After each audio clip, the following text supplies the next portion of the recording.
Good morning. I don't even know what day it is. I think it's Thursday, but it might be Friday. I'm not exactly sure. I haven't checked with Runa. But look at that really cool castle right there. We are in this really cool bay. I mean, the geology alone is spectacular. But the wind was scheduled to be messed up for us for a couple days, so we tried to find a place that we could get out of the bad wind and get some chores done. And plus, I didn't want to just continue to be on the roll. I always going. I wanted to stop and enjoy things for a while. So we pulled in here, and as we're pulling in, Runa's doing his research, and sure enough, it says it has a hippie community. Well, I don't know if you can see it or not, but obviously there are people here, people living on the beach, tents, solar panels. You can kind of see where there's an oasis almost, where water is seeping out of the ground, where everything else is brown, but you can see where the green is. Really cool. That's all natural right there.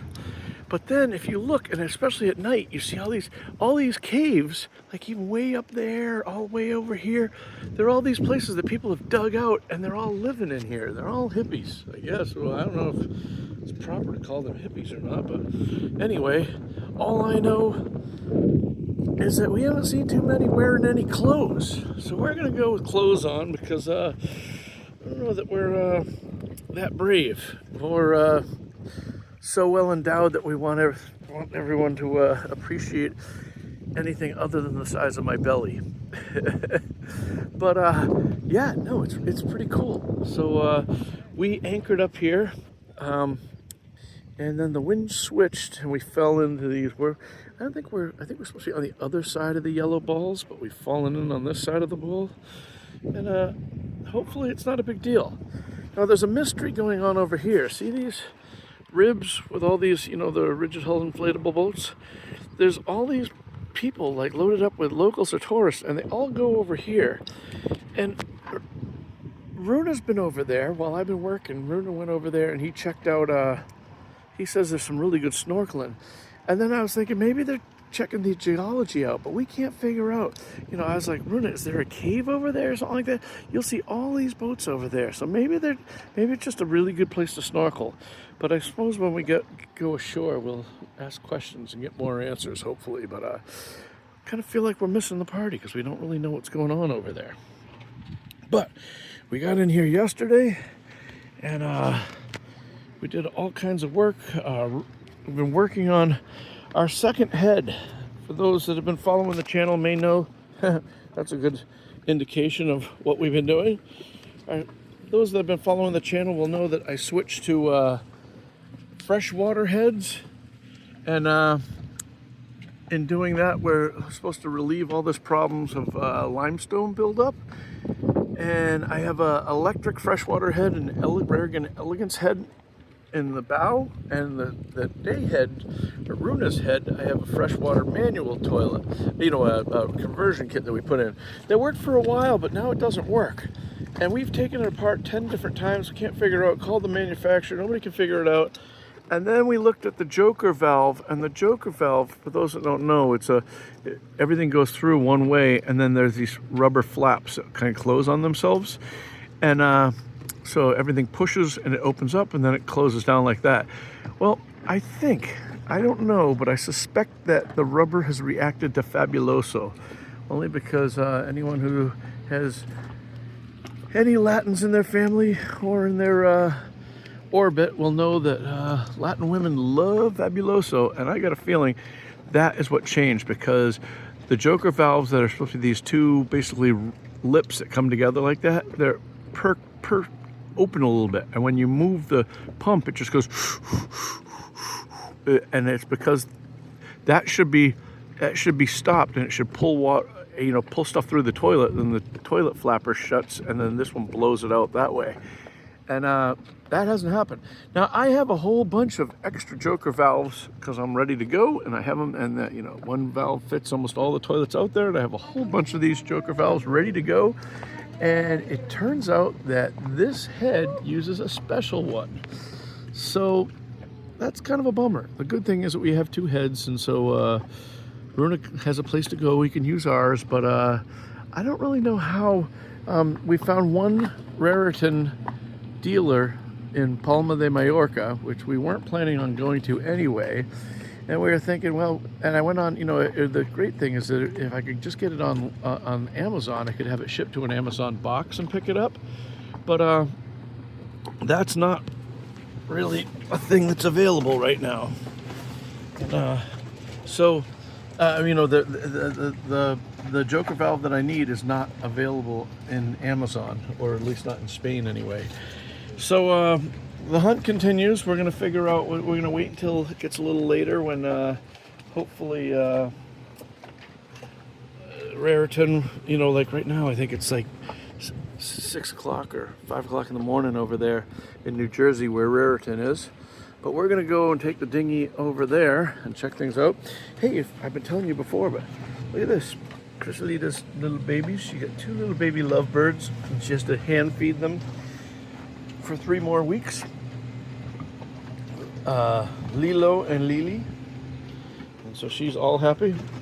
Mami, ¿te gusta Lilo y Lily? Oh, son mi vida. They're her life, she says. Sí, y mis 2 bebés son mi vida. But anyway, so this morning we've been working on that. I replaced the membrane, and I also replumbed our Watermaker so that it's easier. When I originally did it, where the water comes on this side of the hole, goes through a strainer and comes around, comes underneath here. And I tried to have the diverter valve so that you either suck from the ocean or suck from the boat's water to do the flush. Ideally, you want that below the water line, so I had it way down below. And that's become problematic because now you can't put anything in here without pulling everything out to get down below. So I rerouted the valve up to here so you can just reach in and turn the valve, and that's good. The problem is that you have to suck all the air through the line and make sure pumps usually like to push, they don't like to suck, and so we'll see how that goes. But the new membrane is in. Water is coming out the back. That's the brine water coming out the back, and we're making right now about 8 gallons per hour, which is probably about, I don't know, 4 gallons less per hour than I was really hoping for. But I didn't change one of my inlet filters because it looks beautiful. But maybe when I change the filter, we might get a higher production. And also the water's really warm here. Apparently, I think the water's like 82 degrees, and I think that the colder the water, the more production you get. But the pressures are where we need them to be, and that's good. I've got a new automatic bilge pump for the dinghy, and you say, why does a dinghy leak? No, what happens is that when it rains, which it doesn't do a lot here, it fills up in the dinghy, and it's nice to have it pumped out. But one thing that we have done quite often here is that we've pulled the plug on the dinghy, lifted the dinghy up here, so we hang it here so that way if it's raining it won't get heavy and heavier and heavier on the back of the boat. And then we drop the dinghy in the water and forget to put the plug in. We come back and the dinghy's half full of water, and we got to pump it out. So it'd be nice to have an electric pump to do that.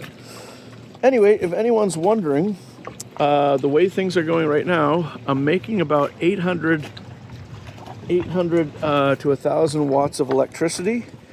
In addition, you know, in excess of running both of the pumps here in the Spectra Cape Horn system. So we are charging batteries and making water. We've got about a half a tank. So I'm thinking that's probably a little bit over, you know, we'll probably put 100 gallons in.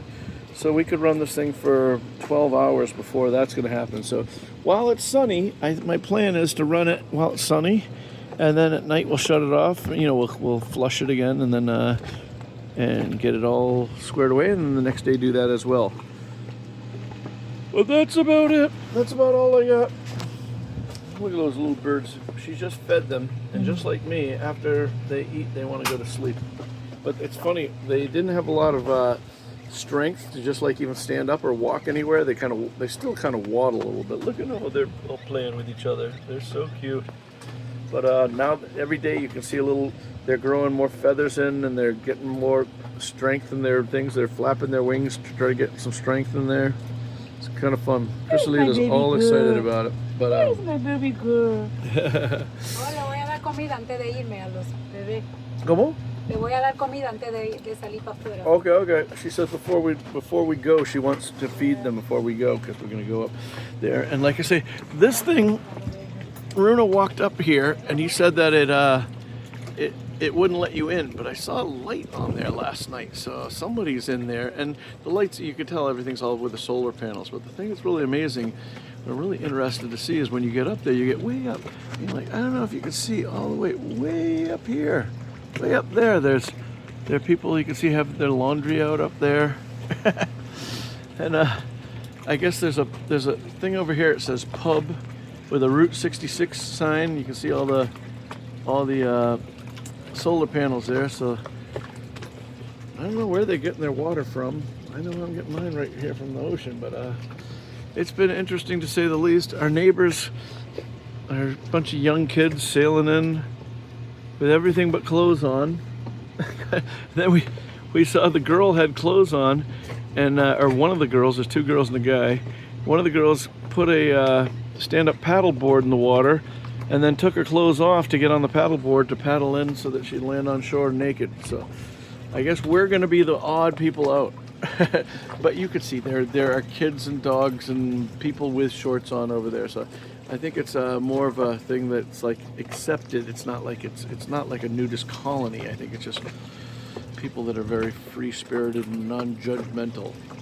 At least that's what I'm hoping for. Anyway, oh, she's getting ready. She's mixing up. So this is what she has to feed them. They're about a month old, and she gets this powder, mixes it with a little bit of water, and then because they're used to their mothers regurgitating the food into their mouths. I mean, they never had that, but that's what would happen in the wild. These were hatched at the store that we bought them at. And so she has this little syringe with this little feeding device at the end of it, and it's kind of cool because as she feeds them, see like how that one went down there and it's trying to hide in a cave. Just a few days ago, 2 days ago, they didn't have the strength to do that, you know. And they're going to be a pain in the butt. If they're not a pain in the butt already, they're going to be one. But they're chirping up a storm. Look, getting hungry. How cute. Now you watch how she feeds them. This is pretty cool. Vente. Ven. Toma.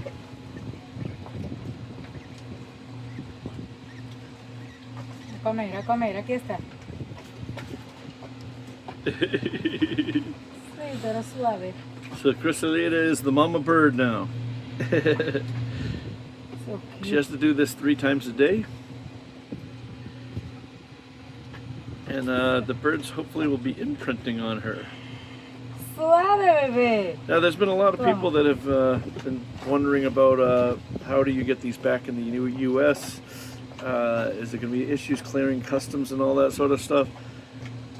And you know what? It may be. It may not be. Who knows? We're here right now. For all we know, they might fly away on their own. We'll see what happens. But so far, nobody's checked anything. And as long as we don't, hopefully we won't be importing some bird flu virus somewhere around the world. God, I can see the comments now going crazy. But anyway, I've missed my dog. My dog passed away years ago, and as much as I want a dog, I think it's really selfish for me. I'm not judging people that have their own dogs, but I think sometimes we want dogs or pets, and they don't have the greatest life because they have to do whatever it is. Like you see these people. Oh, look at this. There's a chick right here. No clothes on. I don't know if hopefully she's far enough away that YouTube won't get me in trouble. But yeah. Anyway, that's it. She's gonna feed them the rest of this, and then we're gonna get in the dinghy and go to Hippie Town. And I think if you're wondering where this is, I think it's something like Bahia, like Bay of the Gato Negra, I think, of the Black Cat, something like that. Anyway, that's it. That's all for now. Thank you so much for liking and subscribing, and some of you guys keep buying us drinks, and we thank you so much by hitting that what is it, super thanks button. Thank you so much for that. And all of you guys that are patrons, thank you so much for watching. I really appreciate it. Patrons right now are watching a video that's going to come out to you guys here shortly, but they get ad-free content from the regular videos, and usually early before everyone else does. And you also get to feel like you're doing the right thing, so that's cool. $2 a month. You guys can handle it. All right, take care, be safe, and as always, I'll see you on the water.